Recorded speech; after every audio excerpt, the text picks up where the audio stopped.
Catalan leader Carles Puigdemont will spend his third night in a German prison. Hello, and welcome to Catalan News. The deposed Catalan president is in police custody in Neumünster, a small German town near the Danish border, where he was detained on Sunday. Today, his lawyers were able to visit him in prison and said he maintains firmness and courage, determined to defend his political ideas and his extradition to Spain. He also got some news from the United Nations, which has accepted his complaint over an alleged violation of his political rights. This, as well as the latest on a Catalan rescue ship now stuck in Italy, on today's show. Carles Puigdemont leads the biggest pro-independence party in the Catalan parliament, but Spain has prevented all his attempts to be re-elected as president. And this is why his lawyers made an appeal to the United Nations, saying that his political rights are being violated.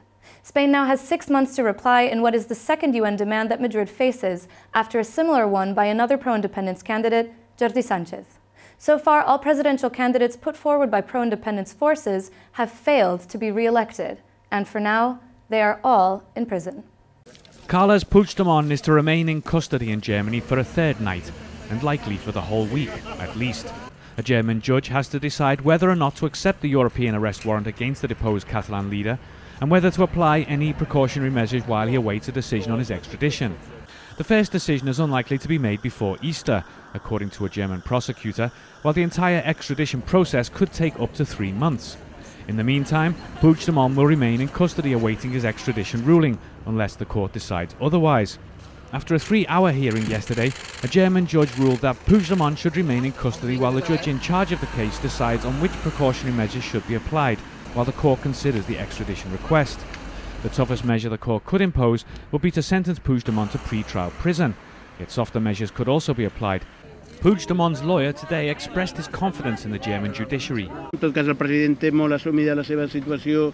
Ell es considera un pres polític i com a tal està perfectament disposat a suportar el que calgui. Confiem molt en la justícia alemanya. Puigdemont remains in custody after the magistrate argued yesterday that he is a flight risk.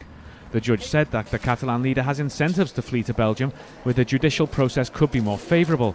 Belgium was in fact Puigdemont's destination when he was detained in the north of Germany, close to the Danish border. While in custody, Puigdemont learned today that the United Nations has accepted for consideration his appeal for the protection of his political rights. In the complaint, the deposed Catalan leader condemned the violation of his right to run for public office, as well as his right of association and peaceful political expression. Puigdemont's lawyers also accused Spain of violating its international treaty obligations and locking up political opponents. The UN's Council of Human Rights has not applied any precautionary measures, but it did request information from Spain about Puigdemont's case. The Spanish authorities now have 6 months to provide it. Puigdemont left Catalonia after a declaration of independence days before the Spanish judiciary locked up half of his ministers, saying he would not get a fair trial back home. From day one, he's been accompanied by a very close friend and some loyal members of his security detail. But now, a Spanish prosecutor has opened an investigation to determine whether the 4 individuals accompanying him when he was detained in Germany on Sunday are guilty of aiding and abetting. Among the 4 individuals was Puigdemont's friend, Josep Maria Matamala, who has been with him since the deposed president went to Belgium last year. Josep Lluís Alay is another one of those who was in the car with Puigdemont when he was detained, along with 2 officers from the Catalan police forces, the Mossos d'Esquadra. Currently, the General Director of the Catalan Police is investigating whether the aforementioned were there, working as police escorts while on their time off. While Carles Puigdemont waits to learn his fate in Germany, his 4 ministers who are also abroad face judges in Belgium and Scotland, and another pro-independence leader is thought to be seeking refuge in Switzerland. The deposed Education Minister, Clara Ponsatí, will hand herself into the police on Wednesday and will face a Scottish judge that same day. Her lawyer said today that he will argue for her release on bail. 3 other ministers in Belgium are in touch with the Brussels prosecutor, but so far they are able to walk free while their European arrest warrant is being considered. The detention of Carles Puigdemont and the imprisonment last week of 5 other Catalan former ministers mean that now there are 10 pro-independence leaders behind bars. And this is still causing trouble in the streets, with dozens of protests around the country going on. Highways blocked, police clashing with protesters, and some of the main streets of Barcelona flooded with pro-independence supporters demanding the release of their leaders. the detention in Germany of the deposed President Carles Puigdemont has sparked a new wave of protests all across Catalonia. Tensions are reaching levels unseen since last October, when a referendum and a declaration of independence prompted a crackdown from Spain. Today, protesters blocked major motorways connecting Catalonia with France and Spain. It all started early in the morning. Tyres were used to block the roads. The actions were organised by the Committees in Defence of the Republic, a decentralised network of grassroots organisations created in the run-up to the October referendum. Now, they have called on people to take to the streets again, and thousands are responding. But these actions come at a cost, and not everybody is happy with them. Yo estoy por el derecho a manifestarse. De todas maneras, me parece que lo que se está haciendo hoy aquí, en vez de ser solidario, es más bien egoísta, ¿no? Que es intolerable, ¿vale?, que lo que son las fuerzas de seguridad de aquí permitan todo esto. The protests continued throughout the day, with people blocking highways, subsequently being removed by the Catalan police. But roads were not the only infrastructures affected by these mobilizations.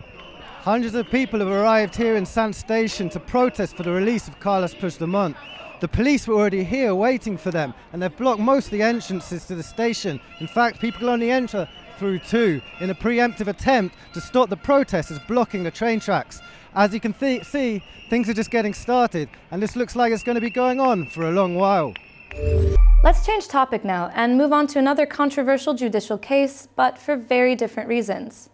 The Catalan NGO Proactiva Open Arms have been saving lives in the Mediterranean since the beginning of the refugee crisis, first off the Greek coast and more recently near Libya. But now, members of the organization are being accused of facilitating illegal immigration and are facing possible prison sentences. They are currently under investigation by Italian authorities after carrying out a rescue operation in which 216 refugees were saved from drowning. The director of the NGO, Òscar Camps, was in the European Parliament today to denounce their situation. Ens preocupa, clar que ens preocupa moltíssim que qualsevol membre de la nostra organització estigui acusat i que tingui sobre ell pugui caure una pena de presó, sobretot que no estem parlant de 15 anys de presó, no? Moving on to culture now, and good news for tourists. Those who visited Catalonia, especially in the summer, might have also spent a fair share of their time standing in lines. But now this might change, at least when it comes to renowned surrealist artist Salvador Dalí. Now, visitors will be able to buy tickets online for the Dalí Theatre Museum in the northern Catalan town of Figueres. This is a first, and it follows a trial period that started at the beginning of the year. Approved by the Gala Dalí Foundation, the institution also installed a new information totem at the entry, displaying helpful tips like availability for the day. The museum has additionally expanded its peak season, with longer opening hours, to include April and June, along with the original months running from July to September. All of this is set to minimize lines, allowing visitors to skip the queue and get right to the good stuff. And with this, we finish today's show. But before we go, we leave you with some images today in Barcelona's Ateneo, where actors celebrated World Theatre Day. Enjoy this short performance and come back tomorrow. Thanks for watching. Ella, que vivia en una casa llogada, on no entrava la lluna, ni el sol, ni els bons aires. Feliç, perquè no és pas supersticiosa, això, amb aquests no em costaria gens. Però vaig passar una nit dolenta. És horrible! És horrible, senyor! Què passa? He trobat una mà al jardí! Una mà? Una mà de què? Una maleta! Vaig descobrir que el meu gramòfon no podia funcionar per haver-se perdut un petit pis de